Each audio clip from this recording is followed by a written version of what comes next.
Welcome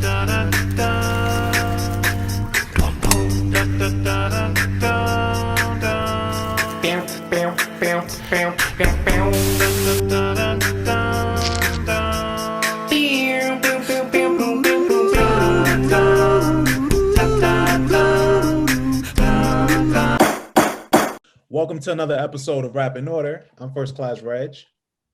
And I'm Taurian B. Today we got Quincy in the building. Oh, it's good. Nice clock behind him. This is pretty dope.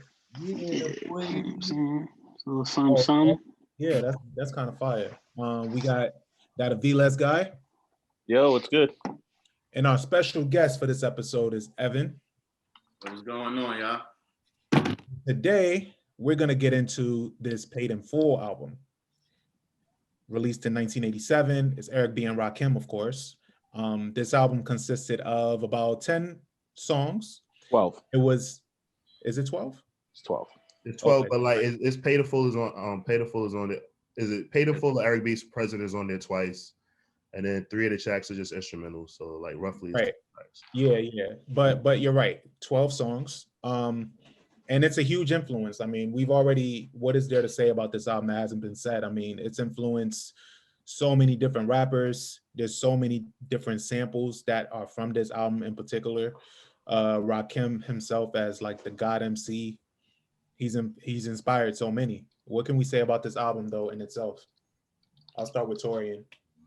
For me, this album was one of my introductions to hip hop, believe it or not. I was born in 1986. My mom and dad were 17 and 18 when I was born. So they were very, very much entrenched in hip hop. So I was raised with my parents like they were like my older brother and sister in a kind of a way, and my grandparents raised me. So like a lot of people's relationships with hip hop is like their older siblings or like cousins, like putting them on. So for me, it was my parents, and it was directly like from the golden era of hip hop. Like, so it was already set for me in my household for that Rakim was the God MC, that like nobody could fuck with him. Like he was end all be all. So this album has always like been prominent to me, from the album cover being the epitome of ghetto fabulous. Like Run DMC, well, let's take it back, right? So Grandmaster Flash and the Furious Five, they came out with the leather pants and the boots and the dog collars and everything like that. And that was like right at the end of disco, right? Then we fast forward to Run DMC, where they started dressing like the drug dealers that they saw in Queens. But what Regg B and Rakim did was that they really looked like the hustlers in New York City that everyone was seeing. So for me, that was like one of the first like quote unquote ghetto fabulous covers, because you know Dapper Dan was customizing everything what he was doing in Harlem. So from the album cover being iconic as it is, to then Rakim being at the forefront of the 5% Nation and all of the teachings that he was giving on the album, it was just like a big deal. And the fact that like he pretty much changed rap. Like Rakim went from everybody that rap was all hype and rah-rah and everything like that, to Rakim kind of having like a laid back style and like not having to yell or raise his voice. And I think that made like a huge difference, because it kind of made people look at things differently. And then the other thing I will say is that a lot of people give Q-Tip a lot of credit for incorporating like jazz into hip hop. And I think like he took it to the next level, but I really think that like Rakim and Regg B, what they did with that, with jazz and with James Brown samples, was like a huge, huge, huge influence on that. On top of that, Rakim was 17 years old. I didn't think about that. We always talk about Nas. I know I was trying to be quiet because somebody's phone was ringing. So Sorry. we always talk about Nas being 17 when he made Illmatic, right? And then I didn't realize that Rakim was 17 years old and he was crowned like the God MC. And I think it's because like we were kids. We always like, damn, it seems like rappers are so old, but like nah, like rappers were being crowned at very young ages, and it's just that now young rappers, like they have to work so hard. But it's weird because like rappers were being crowned when they were kids, basically fresh out of high school, and now like take somebody like a Drake, Kendrick, or a Cole, like we're like, oh no, they still got a ways to go. Oh, they still got a ways to go. But like back then, like, yeah, and they're in their late 20s and early 30s. Yeah, in the early 30s or whatever like that. Like, and I think maybe it's because of like when Jay-Z came around, because Biggie got the crown pretty early. You know, Pac had his run. You know, LL came on the scene when he was 15 years old. You know what I'm saying? Like, so Wayne, some people would consider Wayne a late bloomer. So maybe like that's like what changed in it. But like, I think a big thing with that is also at the times, being that hip hop and the sound that it was at the time, it wasn't so oversaturated as it is now. The competition wasn't as thick. It wasn't as I mean, we only had the West Coast to worry about at that point in time. Those were the only other people really making prominent noise besides Bass and Ghetto Boys in Houston. yeah, I guess that's true too.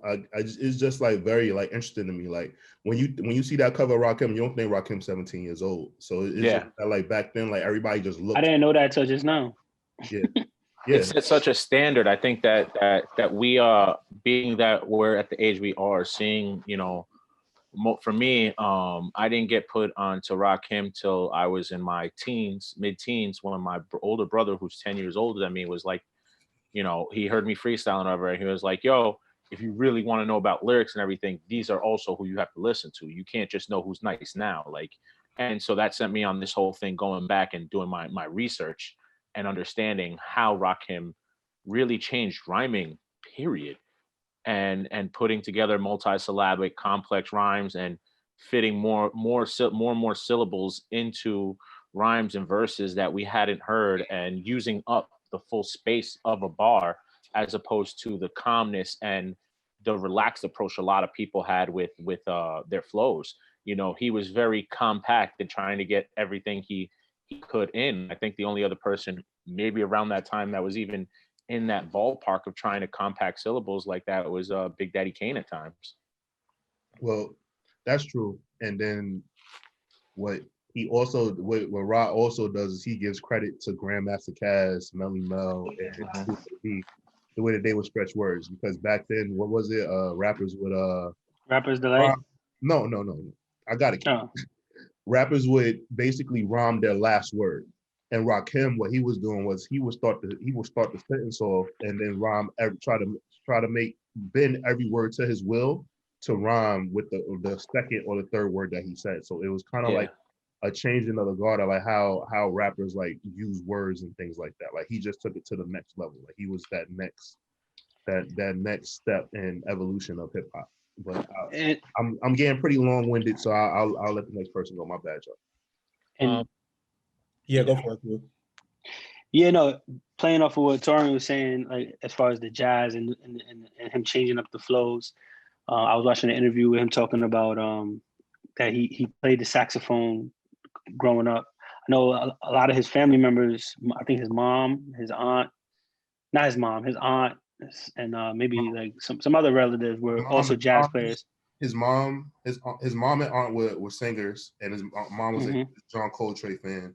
One brother played the piano, and then his older brother played the sax, and then he picked up the sax as well.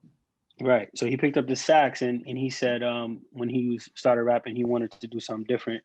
So he used to listen to the way John Coltrane played his instrument, and he would take that concept and like insert flow, and then kind of just fill out the words. So he was using like flows from jazz music. So on top of the samples, it was like the flows of the rhymes were based off of like jazz, which is fire. And then like the complex double entendres and stuff like that. Like he was the first one to kind of do that, and then G rap, and then what we know as like modern rap. You know? Yeah, I mean he was and Kane. I'm sorry. He was using iambic pentameter in a way that, you know, hadn't really been heard in rap, and breaking bars down like that, and really understanding the different rhyme patterns he could use and placement of syllables. Like it just was light years beyond what everybody else was doing at the time. That really set him apart. And he was kicking knowledge. Without cursing. That too. Without cursing. That's really how I got into it, because it was like the first hardcore rap that I was allowed to listen to, because it was no curse words. It was just, but he was still harder than everybody else. Like I remember my older cousin put me onto it, but I was able to listen to it around my parents because it was dark, but it was still knowledgeable. It was fun at times, but it was just very serious music. I feel like when my parents put Rakim on, it was like a special occasion. Like we would listen to Slick Rick and all of the old school stuff like that, but Rakim was like a special occasion, like a very serious thing. Like if we going on a long drive, they're gonna put Rakim on. Or if we going, if my dad's just in the house by himself cleaning his shoes, polishing his boots or something like that, then I'm gonna hear Rakim. So it's like a very serious sort of setting music. So that was my first introduction because if I could listen to it with no curses, and my parents would let me rock. So My parents didn't really play Rakim in the house. Like I didn't, and my brothers didn't really play Rakim. I don't think it was they style of rap at the time. I feel like it's something. He's a name that I definitely heard about. Like I knew he was dope because of my brothers, but they weren't really fixated on his music. Like I heard like his popular shit like that everybody heard, but I didn't really do my deep dives till I was old enough to just be curious and go back and go listen. So needless to say, we are gonna get into this album. And it kicks off with I Ain't No Joke.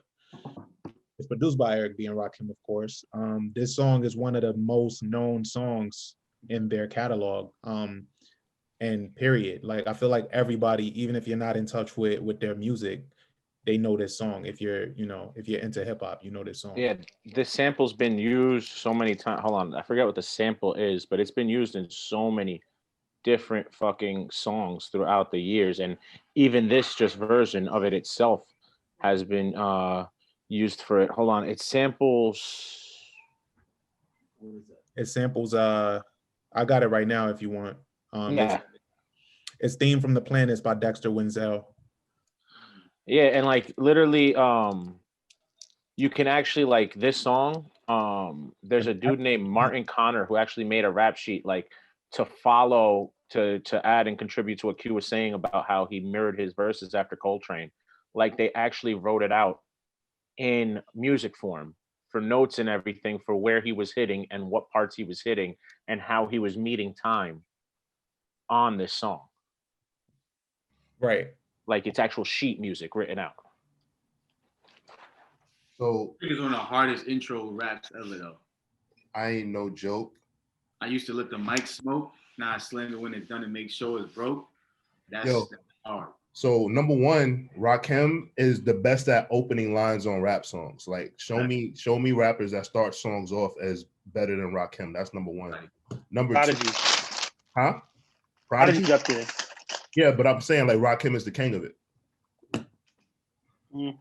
Yeah, I think the only person. Tell me how many people.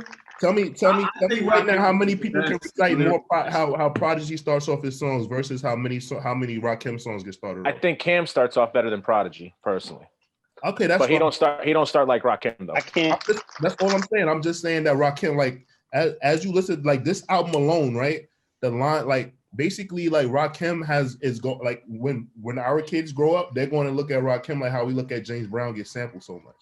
There's so many lines and so many sayings that Rakim has rapped that get reused and resampled, right? That's it's crazy because my 18-year-old nephew uses some of this shit as IG quotes and doesn't even realize it's shit that me and his father have been saying to him for years, and he doesn't even realize it's Rakim. Right. So then the other thing is the recording of this song was they recorded at Marley Marl's house in Queensbridge, and it was his first time. This was the first song that they recorded. This song and My Melody.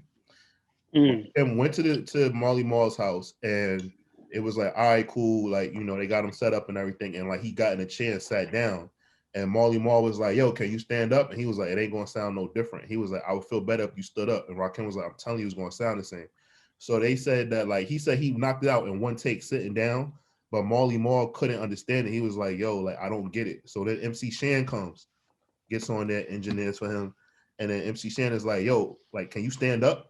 So like both of them was just like telling Eric B like they don't know where this is going to go for him because they like, yo, like this nigga don't have no energy. He think he too cool, he too smooth. This nigga sitting in a chair, like he's not getting like no bass from his stomach, but like Rakim speaks in the same tone no matter what, right?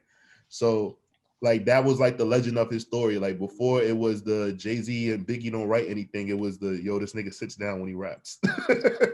Mad people do that now. That's very common practice in hip hop now. He does it. Yo, my favorite thing about Rakim, especially this album, especially this song, like the vivid the vivid like lyricism, like the way he like paints a picture of certain things. It just makes it like he just makes some simple shit sound like really cool. Like Honestly, but I wouldn't even put that. And as dope as Rakim is, I think that was just what it was at that time. I feel like everybody that was rapping was really vivid at that time, and they made it so effortless. I mean, obviously, you got Slick Rick, that was like one of the kings of yeah, storytelling. So I think in the time frame, you just had to be skilled at that. This was, I mean, granted, this was 87, but well into the 90s and coming into the 90s, and you fast forward to 92 and you hear how vivid Nas is. Like all of that shit takes effect in well into the early 90s. So I think it was just a skill set that you had to have. but where did it start though? Like, who's the one? He's who made it the reason. I feel like it was had Rob. to be a skill Yeah. set. I agree. Like you Rob, gotta realize, Rob brought a severity to it. I feel like with Slick Rick and even with like Grandmaster Flash, with the message was kind of like the first serious song. But even with that, like Rob brought a severity to the music. Like his lyrics, like it was a serious thing. Like you really had to listen. Like Slick Rick and those other guys were more fun and playful, even though they had like vivid lyrics.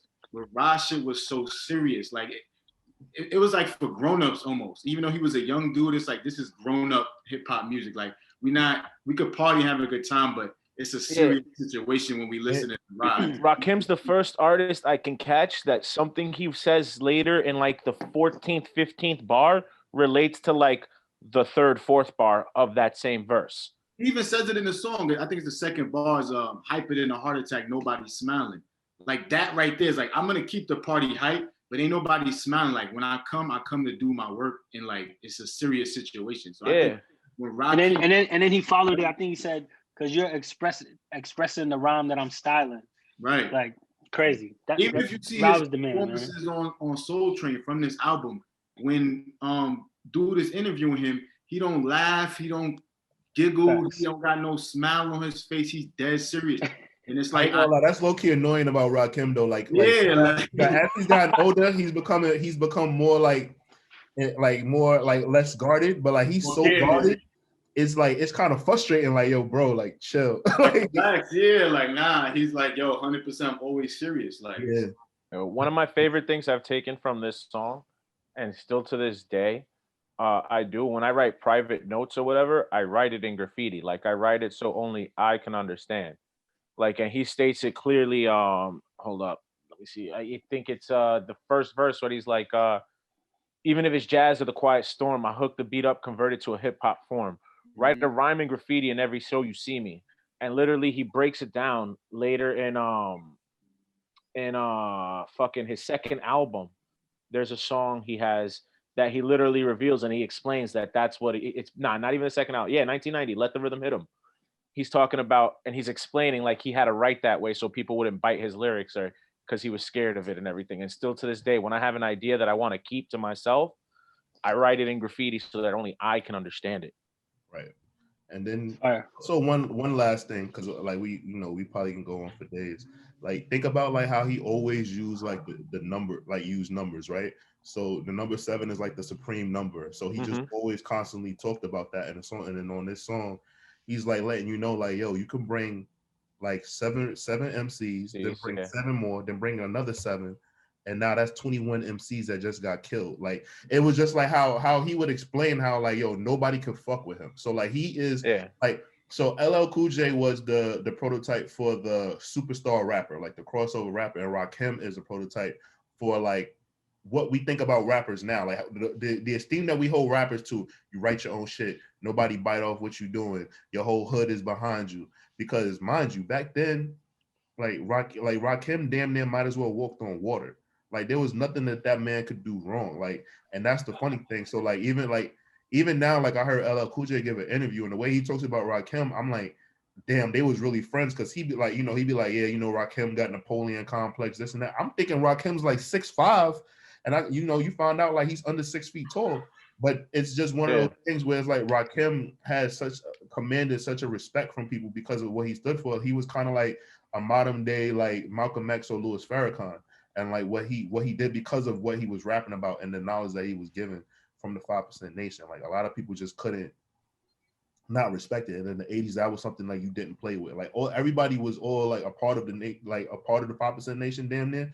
But like until like KRS-One, and I don't even think KRS-One took it to the level that Ra had it at. Like, you know, like KRS-One, he had the whole borough behind him. He had a whole Bronx and everything like that. And I know somebody might watch this and be like, fuck out of here. But I just think that the level that Rakim had that respect that was different. Like to the point where like Big Daddy Kane was telling people he was a better rapper than Rakim, and niggas was pressing him. And then that nigga came like, word is that nigga cop please, it came like, yo, I mean to Rakim, like, yo, I never said I was better than you. like that story is of legend, like when them niggas saw each other in Brooklyn, and they were in Brooklyn. Well, that's because Ra was rolling with some real different type of Brooklyn dudes. Fort Greene, 50, the original 50 Cent and all of that. So, bro, do you know how mad I would be if a nigga comes to Harlem and presses me in Harlem with Harlem niggas? Nah, I'm going Long Island. Yeah, I'm going kamikaze. Yo, a nigga from Long Island comes and presses me with niggas from my hood. Nah. But just a tidbit on that. I mean, the area where Rakim is from is a dangerous place. No. I'm not. They call it crime dance. Yeah, Wine Dance is very dangerous, and as well as Brentwood, where EPMD is from. I'm not saying that it's so, but it's just that as a New Yorker, you know, we like when you're from New York City, you hold that pride. Like Big Daddy Kane is from fucking Do or Die Bed-Stuy, bro. like I get it, but I'm just saying, like, imagine that pressure. But I'm not like let's move on because we wait before we move on. Just one more thing about that song. I watched the interview with KRS-One and Rod. It was together, and like it was Rod. It was a lot of people. Rod Digger, KRS-One, and Rod. And KRS-One was like bigging up Rakim, saying that he was the first one to spell the MC out like that in this song, EMCEE. The E, the M, the C, E. Yeah. Like in this song, that was like the first time that was kind of introduced to rap. So it was groundbreaking shit. Yeah, he's the epitome of MC. But what's the next one? Oh, well, the next. Can we skip the next one? Eric, let me tell you something about Eric B. Eric B is annoying as fuck. I'm gonna tell you why. Yeah, Eric B is on the cut. It's just it scratches and it's just instrumental courtesy of Eric B, of course. He bodied this shit. Like I like listening to it, but there's not much else to say about it. But bro, Eric B did, but the fact that like it's annoying because it's like, all right, like he was a connect. Eric B knew everybody. Like his brother was welcome. His brother was a part of the Juice Crew and shit like that. You know, he knew Mel. He knew Molly Mall. He worked at WBLS. So I get it, like what he brought to the table, right? But and I guess like Rakim's like, this is my first album, and it says Eric B and Rakim. But do you know how mad I would be? Like, what do you mean, nigga? You just want to put your instrumental as the?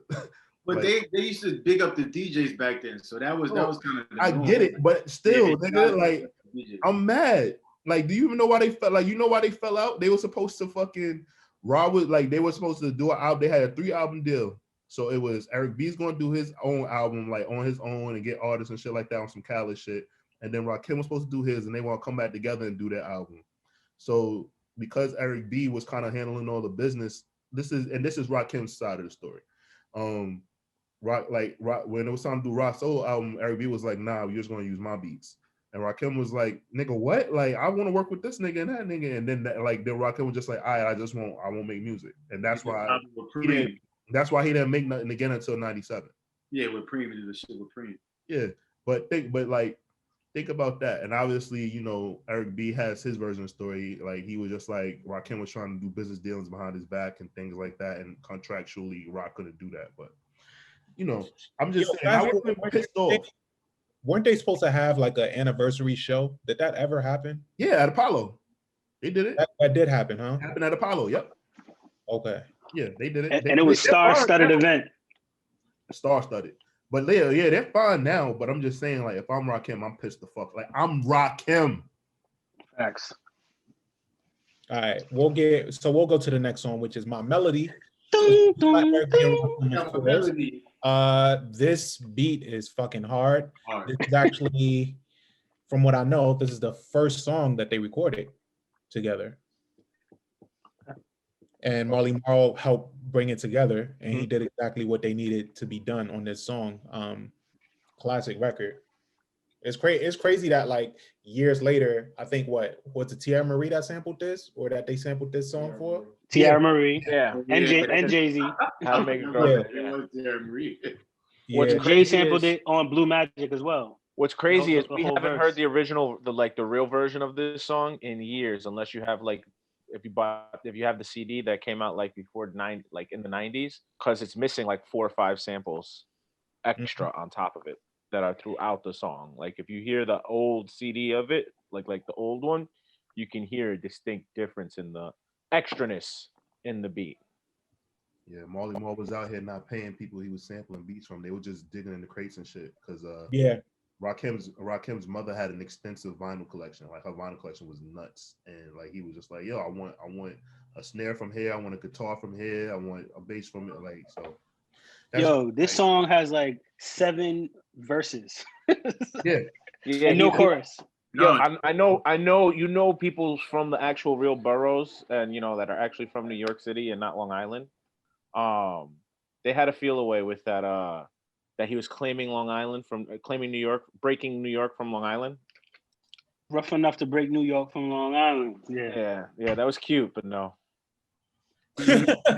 Nah, I mean, shit. Like everybody pay homage, everybody pay respect. He was from Strong. Yeah, I just don't want Q getting any thoughts or ideas. I'm just saying, Long Island had that era. There was mad Long Island rappers. Okay, that's then. That's then. This is now. I just want to make sure you Long Island motherfuckers know your role. But no, real shit. This song is classic, man. So much so that Jay, who is considered the greatest, he took the whole My Melody flow for the Blue Magic song, even though people don't like that song. But I mean, that's a flattering take, for Jay to do that.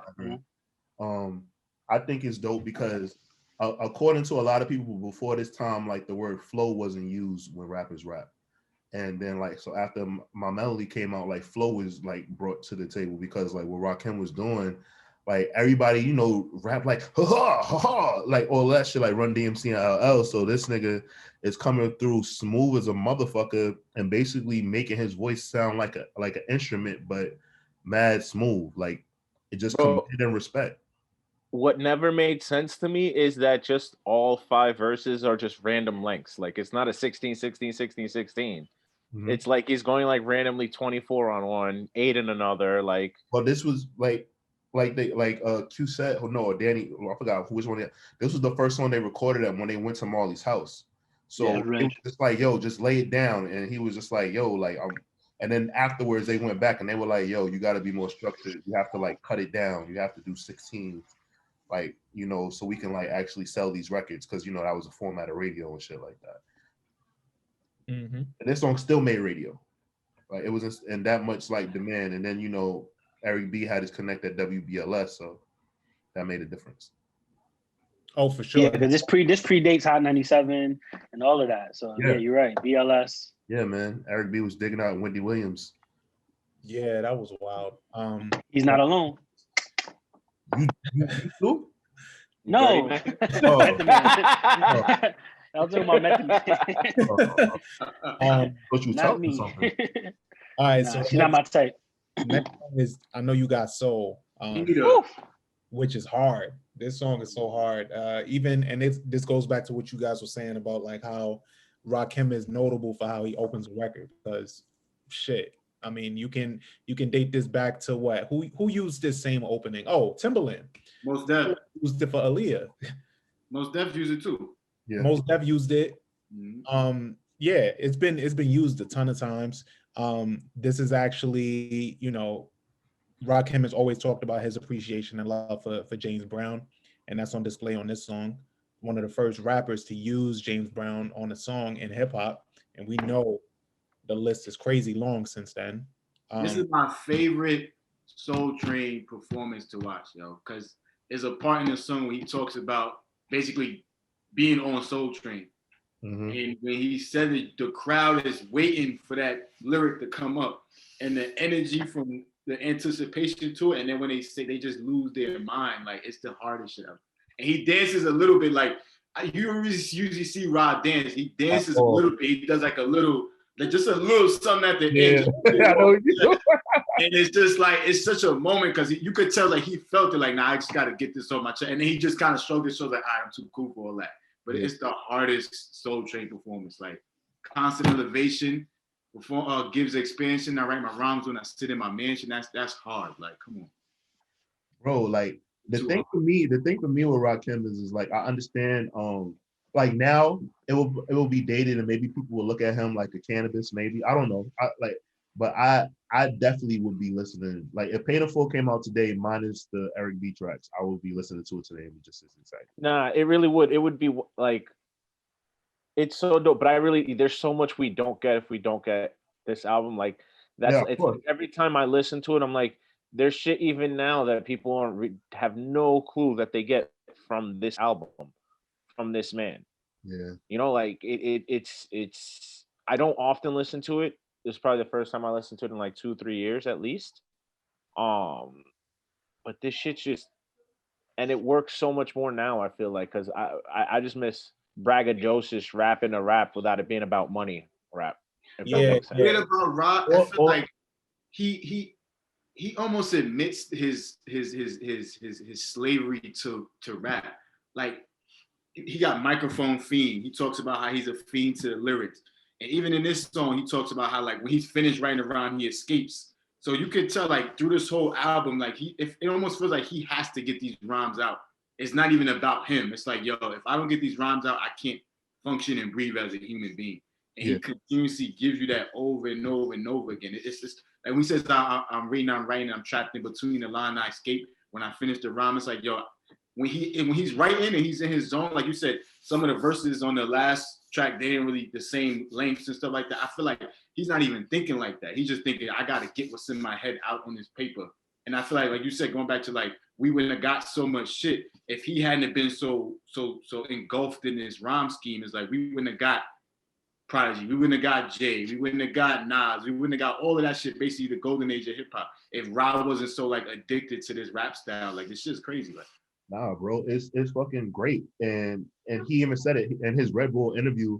He said the guy asked him, does he get writer's block? And he was like, I guess that's what you would call it. He said, but like I don't move on to the next song until I finish what I'm writing. So he's writing and like once he does that, like he's like, all right, cool. Now what you were saying? He said like he can't finish things. Like he's one track minded. His family understands that. If he's writing, like don't try to get anything important out of him because nothing's going to come from that because he has to finish it. So I think that's really that really says a lot. And it's just like that's his gift, that's his job. So it's like I'm not mad at that.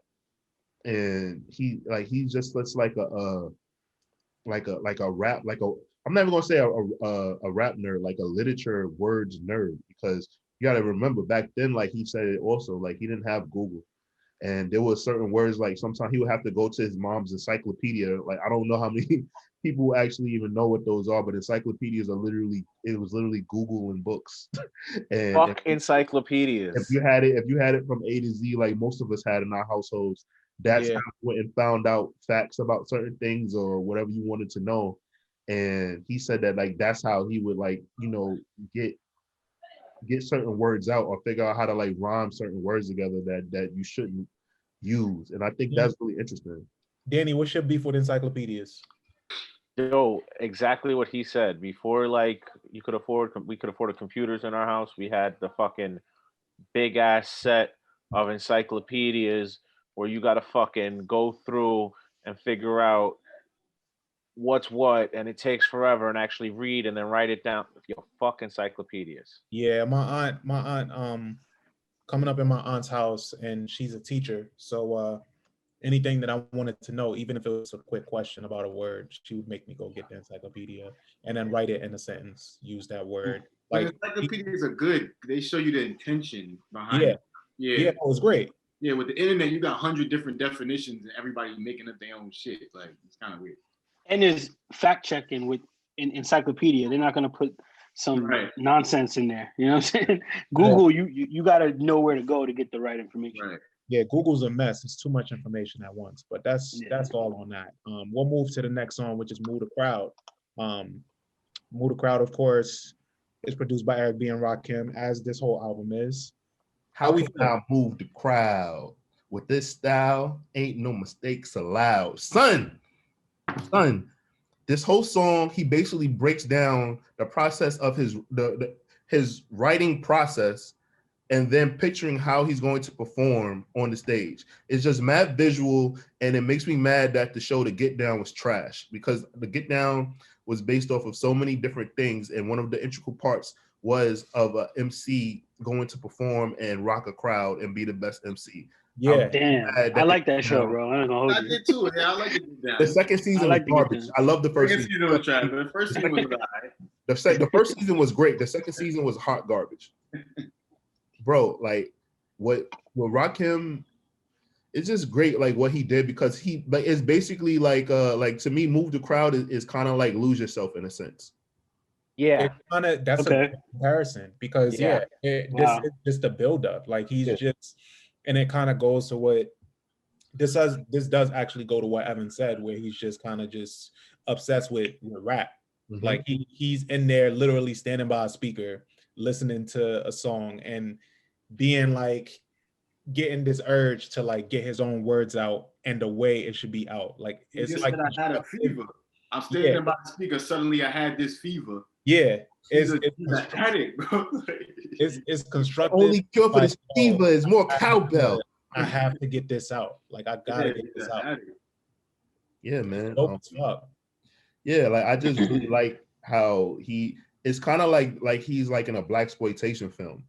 And him and Eric B are like a duo, and Eric B is like a man of very few words, and like Rakim is like the dude like fucking people up, and probably Eric B has like a huge ass big gun or some shit like that, works with dynamite. Sorry, I think about this album a lot, and I'll come up with a lot of concepts to like actually make a film and use Paid in Full as a soundtrack. So in my head, what I would like to do is make a blaxploitation film. And there's like a kung fu master, Eric B, wordsmith, right? And then you have, Rakim, and then you have Eric B, who is like this big brooding guy who like can like have like hand-to-hand combat, fuck you up. Basically, he is Mother's Milk from The Boys, in a sense. And he's really good with like blowing shit up, shooting guns and everything like that. And it's just like every time I listen to this album, I'm just like, oh man, this will be a dope scene. This will be a dope scene. Like you need to edit that out in case you ever decide to do they just running around New York City trying to stop crack. What's my man from Kill Bill who was making the swords? I forgot the person's name that made the Japanese steel. Sorry, Hanzo. Oh, yeah, Hanzo, yeah. Yeah, I feel like Rakim is like him. Like he's not gonna write a rhyme. If he writes a rhyme, he knows it's gonna be so dangerous, so he has to craft it the right way. Like when he told Shorty, like, all right, if you want a story, you gotta wait here for a little bit. I can't just make you a story. I can't just put something together like niggas would do today, like, oh, just throw the beat on, we just go in there. I can't just put something together and give it to you, like, because if I give you something, it's a weapon I'm giving you. So you gotta wait until I craft it the right way. And the way he be approaching these raps is like that, like, yo, these is weapons. Like I gotta craft this. I'm not, like you said, I'm not finishing and moving on to the next and coming back. I'm gonna craft this all the way through. And then when it's done, then I'm gonna put it out. Otherwise, I'm not moving at all. So I feel like he got that level of vindication. Like, yo, this has to be finished. I'm a fiend to it, and I'm not stopping until it's done. And when the shit comes out, it's a weapon. So it's like, yo, this shit has to be sharp. And I love that, because I feel like today, I be sounding old, but I feel like today niggas just be like, I'm gonna just go in there. Whatever feeling I feel is what's gonna come out, which is cool. But I sort of miss and I look for like dudes who like really craft shit out. Like, nah, like, yo, I'm taking my time. We're gonna craft this out bit by bit. And when it's out, that's it. Like I blame Tupac and Lil Wayne for that. Yeah, I guess you could say. Like Tupac's recording process is notorious, and in some senses is extremely like efficient because he churned out so much music. But like Pac never even like went back and listened to the song after he like recited it. That was it. He was like, he didn't even listen back to it and go back to the song or whatever like that. He was on to the next one. And then we all know Wayne's recording process, like how he would record. Wayne would record so much shit, he was giving people double verses and shit like that. Yeah, it's crazy. The way Wayne operates is just nuts. That's like a whole nother thing in itself. But we'll get into the next song, which is the title track, Paid in Full. What is there not to say about this song, right? Classic song. it's not. This song was always crazy to me because when you listen to it, when you listen to the beat, and like without the context, it sounds so menacing. Like it sounds like he's talking about something darker than what he is. But it's like a positive song. It's an inspiring. It's Yeah. very inspiring. It's very like conscious. Yeah. Like, super inspiring. It's super, and like the tone of the production just doesn't go with what he's talking about. Like when you really listen to what he's talking about, it's like, damn, like, yo, I ain't got no money. I used to be a stick-up kid, so I'm gonna just do what I'm good at. I'm gonna hit this studio. Like, we need this money. Like, that's like, damn, all right. You know, how can you not fuck with that? And he takes ownership for being a stick-up kid, because not he don't just say he used to do it. But Yeah. I think of all the devious things I did. Yeah. But niggas know, like, yo, what I was doing was wrong, and now I understand I got to choose a different path. Like that's crazy. In the movie, like, yo, that bar, that whole verse is fire. So. Yeah, still don't nothing move but the money. Yeah. So I think of all the devious things I did. I used to roll up. This is a hole up. Ain't nothing funny. Stop smiling. He still don't nothing move but the money. Like, it's like, hey, Regg. Like, okay, Regg. Oh no, I know my shit, bro. You know. Okay. Nah, that verse is fire, bro. That's like, damn, bro. Like he reminiscing with you, but he's like, yo, I'm not going there no more. Like, I love shit like that. He said, I don't like to dream about getting paid. That's how I be feeling, like, niggas, I don't want to dream about getting paid. I really want to get paid. Like, yeah. I just think it's dope. And he also let us know that, like, he stopped doing all that shit because he's righteous. Like, him getting with the 5% Nation, right? And him having knowledge of self, he learned that, like, all right, you know what, robbing from my brothers and my peers, that ain't right. Like, and I need to do something that's going to leave a staple with people. So him rapping, like, he's changed people's lives. Like, he's actually made a difference, like, and got people on a straight and narrow. There's people to this day that are part of the 5% Nation because of him, and those teachings probably made those people 10 times better people. That's like, you see my phone screen, you see the mathematics, you can't see it, but it's mad glib, but I understand the mathematics is going on, my brother. Oh, funny, I was watching an interview with Ra, and he was saying, he claims, I don't know if this is true, but he claims that almost, I think like 8 out of the 10 songs, he's saying he picked all the samples for the album himself, and he didn't know how to use an MPC, so he was like, he had like Eric B or whatever, make the beats, but he says that he was basically producing all the songs. That's what, that is what he says, and like Eric B calls bullshit. Him and Eric, it's funny. It's funny because it's like I feel like they begrudgingly get along. I think when they get together, it's annoying because it's like everybody always wants them together. And it's like Eric B can't really do shit. He could DJ and rock a party, and it's like Rakim is Rakim, but like they don't be wanting. They were like, all right, we know the bag is bigger when it's both of us, so fuck it. Like, I know Rakim be like, damn man, why you couldn't be like cut creator, nigga?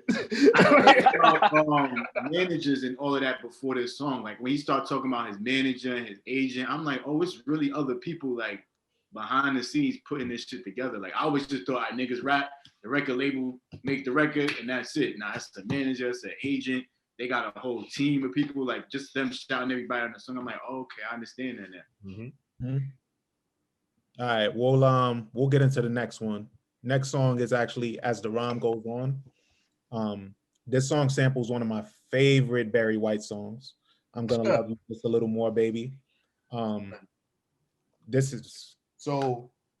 Rakim also said that a lot of his raps, if you match them up with damn, I'm really gonna fuck. I can't believe I can't remember his name, but he said that like a lot of his raps, this song, no, like he rapped it to Barry White song, but a lot of his raps he rapped it to Keep Rising to the Top.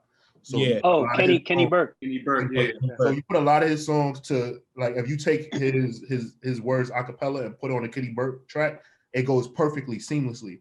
So he said that he would just rap to the song that like he liked and then chop it up to make it hip hop.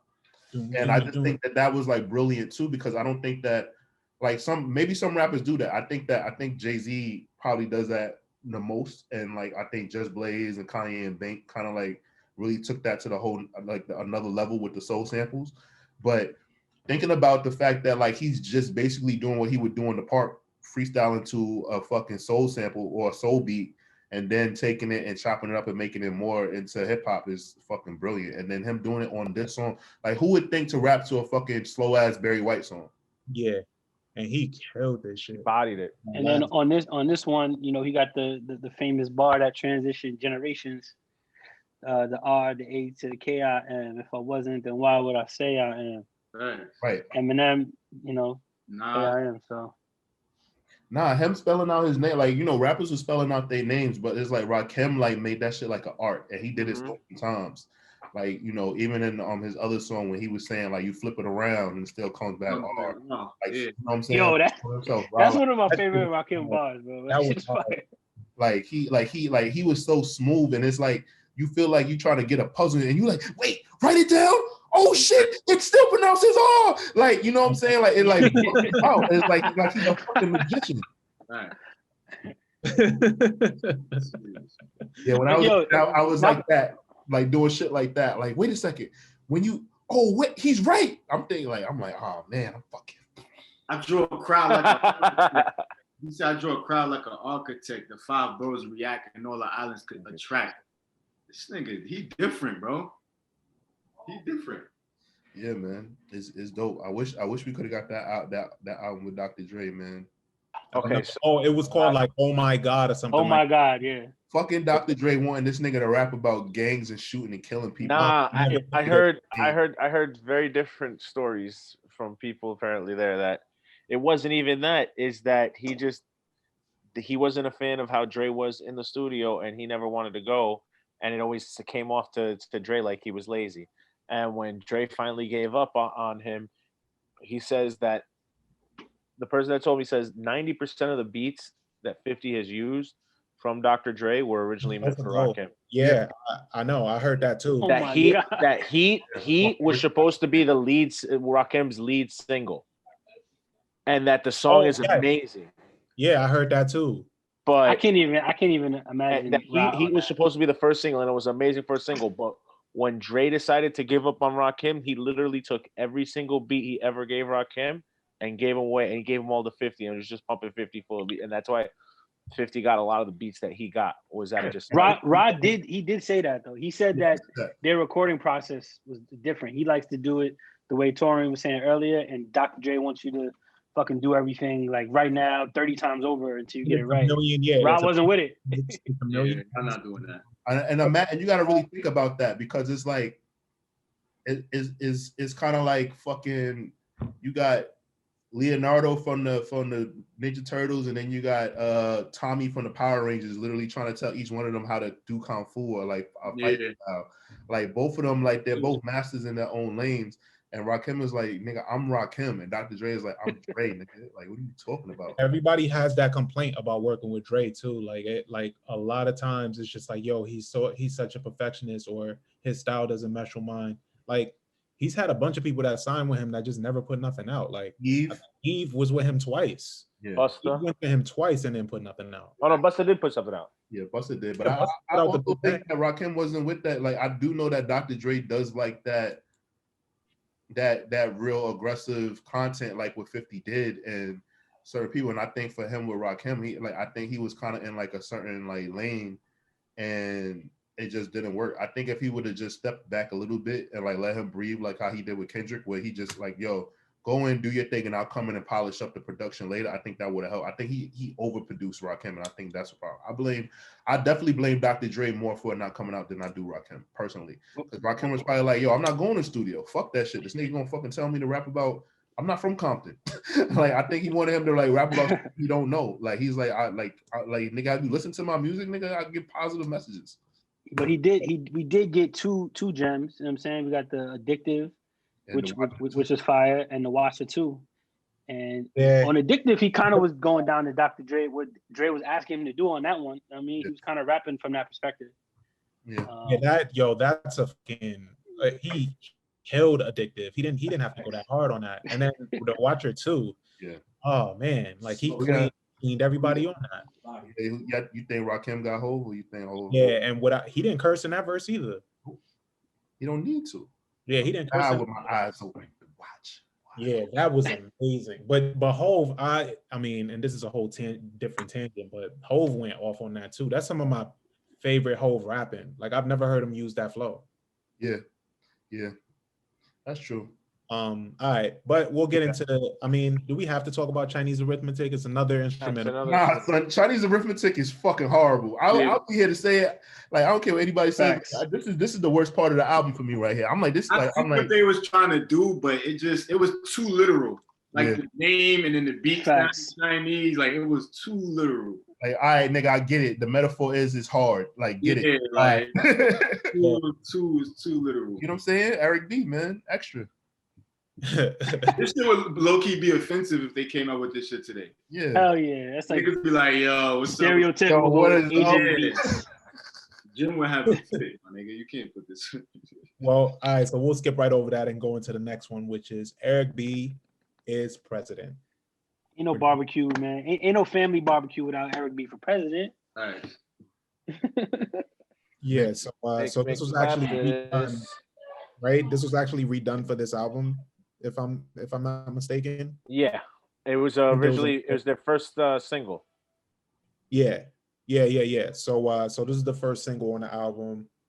I mean, classic joint. Like you still hear it, you know. To this day, it's never gonna go anywhere, and it's dope because like Eric B was like known, like he wasn't no slouch. Like even though he worked for WBLS, he was getting money. He had a Rolls Royce back in the day and everything like that, and he was the man. So like, you know, it was, and like back then, like bigging up your DJ was like a thing. So, you know, Eric B for president, like them coming out like that was just like dope because he did the work. Like he Dame dashed it. He found the MC and like pretty much like brought him to the forefront, and he just so happened to find the best, like a fucking monster of an MC. And Rakim came out and was just peeling niggas' skin off their faces. And that classic, make a clap to this. Classic opening line too. I came in the door. I I never let the mic magnetize me no more. So yo, at my mother told me the story. It was my father's graduation party to go to college, and it was the first time his side of the family met me. So like my mom said that whenever she hears that song, it's always like a soft spot for her because that's the music that he walked out to holding me and like on some like Mufasa bringing Simba into the family. Lion King of Harlem. Yeah, you know, so my mom said like that was always like a big deal, like, and like she made it like a thing because like he had a full scholarship to go play basketball at Hampton in Virginia, so they threw him a barbecue, and like it was the first time the family got to meet me and shit. So that's out the Hampton. That's the first time I had Chick-fil-A. Chick-fil-A is amazing. Is this also the first time we hear the MC means move the crowd? Nah, I don't know. He spelled I it. couldn't say, I'm not a historian like that. I know like MC originally meant master of ceremonies, and then when hip hop came around, it came to me. Okay, Danny, I think you're right. I think it is because you're right. It's always been MC is always called master of ceremonies, and I think Rakim changed it to move the crowd, and everybody started using it. I think you're right, Danny. Yeah. I believe I'm 85% with you. Well, he says because to me MC means move the crowd, so he made up his own shit. Yeah. Right. Yeah, he definitely made that up. That's what the fuck it should mean. Facts. Yeah, happy. All right, so this thing closes out with Extended B, which is just an extension of Move the Crowd. Right. And yeah, so I mean, this is, what can we say about this? I mean, we love this beat, right? More Eric B shit. Many freestyles. I like the instrumentals on it. I like instrumentals on albums. I do too, but I like using it. I like when it's a nice break before something else that Right. And I like, and I like when it closes out with it. So I'm a fan of that too. I wish more trap music did shit like this. Like when 21 does albums with artists, like not 21, but when the Metro or somebody like that does a full album with somebody. Yeah. So I wish like they would have an instrumental part where they just get off, because like Metro Boomin, Esco, guys like that, Mike Woodman, they have that ability to be almost like a cut scratch DJ, but with the 808s. Yeah. So I would like to hear that more, like with those kind of albums. Like give us a little 1 minute, 20-second, just instrumental, 808, just jerking back and forth. I like that. Like that, I feel like they should bring that essence back a little bit. That's a great idea. Yeah, I think we'd probably see it from Alchemist first before anybody else, because Madlib, all of them, he drops beat tapes. He just Right. drops beat tapes, and then that's Harry it. Fraud. Yeah, I feel like Metro and those guys make too much bread off their beats for them to just not sell it to artists. That's true too. Like Yeah, they're probably like, yo, this shit is knocking. This shit is probably worth 500 racks. right. I think so too. But it just still would be dope to see. It would be fire. Give us a little 40-second, a little in and out. I'll be cool with that. Yeah. Facts. I concur. Yeah, classic though. Well, we can close it out at that, right? Because the next one is As the Rhyme Goes On, which is the radio mix. Yeah, that's it. And it's just an extended paid in full. Yeah, pretty much. So I guess we'll close it out then. So wait, hold on. Before you close, I got a question though. How direct do you think the movie Paid in Full is to this album? I feel like the energy of this album is direct, like almost not just in the name, but just the energy, the dressing, the flashing, yeah. They're all reflections of that period. So right. So I think it is a direct reflection because Paid in Full, the movie, is from that time frame. Right. Oh, we didn't talk about the cover either. The cover is epic too. Dapper like Dan. You got the Dapper Dan shit, you know, the big rope chains, the jewelry. He got, the Fort Greene like original 50 Cent on the back of the cover. Like the artwork was authentic. And I was born in '87, so I don't remember when it was there. But in hindsight, that shit was epic because you could see how it influenced everybody like after that. Mm-hmm. Oh yeah, like I mean, LL like let's not, because I feel like LL always gets overlooked, and I think that's just because the Def Jam machine was started with him, and he got like a lot of he basically became like a crossover pop star. Like he had I Need Love, and like that just took him out of here. He was in Crush Groove and everything like that. Yeah. So LL was definitely doing that as well. Like he wore Jordan 1s on his album cover, right? So that's also something, a big iconic moment. But he was out there with Alpo and them. Yes, he was. But I just think that what Rakim represented, it just stood for a little bit more. And I think that he just had a little bit more like while LL was learning the business, Rakim was kind of like setting a precedent for what an MC should represent and how he should be respected. Like even the fact like when every time it comes up, like what, like remember like how betrayed we felt when we thought that somebody wrote the end album for Nas, or like when people were trying to say that Dream Hampton Ghost wrote for Jay-Z or the Drake situation, and that's because right. Like well what happened was Dream Hampton Ghost wrote Jay-Z's book, not his rhymes, but she's the one who started the Nas rumor too. Well, she seems to be around us a lot. Right. So like it like just think about that, like where like Rakim, like his claim to fame is that nobody writes for him, and like we all know that because well I'm an old head, so I just be in old head business, but like he just had like this big beef with MC Search because MC Search spoke and said that Leo Cohen asked him to write rhymes for Rakim because Rakim was taking too long to record to finish the album. But what happened is they would like Eric B was like, yo, get the fuck out of here. Nobody writes for Rakim. Are you fucking crazy? And you of all people, white boy. So that's exactly what happened. Yeah, like and that situation was like a big deal. But like what Rakim is what you kind of like basically like what Rakim and LL Cool J are kind of the two prototypes for what you want for your rappers, right? And I think Rakim is like the more coveted version of it. I think like, you know, everybody wants to be rich, everybody wants to be famous, and LL has like a lot of that because LL is nice and he was respected in his own right as well. But there's a reason why like people never put LL and Rakim in the same realm. Like it just is what it is. Like it just I don't have a good explanation for it. Maybe LL could speak on it, and I'm pretty sure like, you know, he's very confident. He'll say like he could have handled himself with Rakim, but I just think that like people just put them on two different levels. People looked at LL like a pop star that could hold his own, but people looked at Rakim like, nah, like you don't fuck with it. Yeah, it's interesting dynamic because I know that Ra was on like L's tour. Like he was definitely a bigger artist. Yeah, way bigger. Yeah. Ra is definitely like the, you know, your rapper type of Adam to see. Like think about the influence that Rakim has, bro. It's not happening. Yeah. You said what? Rakim is not going to body roll. That's the difference. Body roll, and then it'd be like, oh, but Rakim is not going to do that. So it's just difference in severity. and he's That's not true. be charismatic. Right, exactly. Right. It's all very studious, and it's all like I don't want to do anything that's gonna distract you from what I'm saying. And nobody That's calls very him true. Big Yeah. LA. Exactly. Yeah, Big LA did a lot of distracting, a lot of smoke and mirrors. He definitely did. Mhm. All right, relax, man. Relax. A lot of sit-ups. Don't do that. My bad. That was the He was guy always too. protecting Queens. Trust me, man. Yeah, Why? man. He's from Long Let's Island.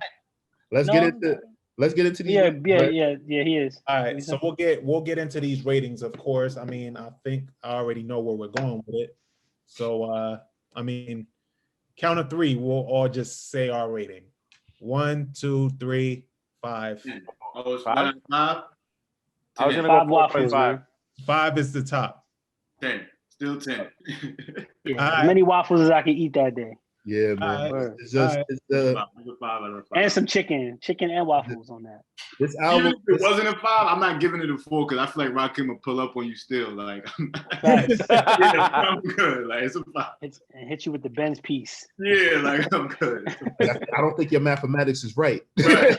Like, All right, it's a 5. It's a 5. Yeah, so we had a 5. And I mean, I'm glad this is very rare on this platform that we all give something a 5. I think I could count on one hand how many albums we've given a 5, and this one is well deserved. I think that's it. Yeah, I agree. This album is too important of an album for you to not give it a 5 out of 5 waffles. Yeah. Even with me disliking two of the instrumental tracks on the album, the lyrics and the production on those other songs make up for it tenfold. See, yeah, And that's the only thing that makes me want to give it a 4.5, but it does edge over with just influence overall.